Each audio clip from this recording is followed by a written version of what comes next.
How to know if someone is in another call on Messenger. Mm. Here's how you can know if someone is in another call on Messenger. Now let's get started. First, open the Play Store and search for Messenger, and make sure the app is updated to the latest version. Next, open the Messenger app and sign into your account if you haven't already. Now, open the chat with the person you want to call. At the top of the screen, you'll see the voice call and video call buttons.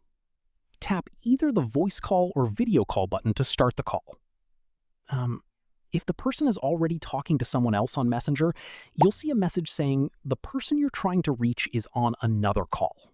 If you see this message, it means they're currently busy on another Messenger call. That's all there is to it. That's how you can tell if someone is on another call in Facebook Messenger. If this tutorial helped you, don't forget to like, subscribe, and turn on notifications for more Samsung and Android how-to tutorials.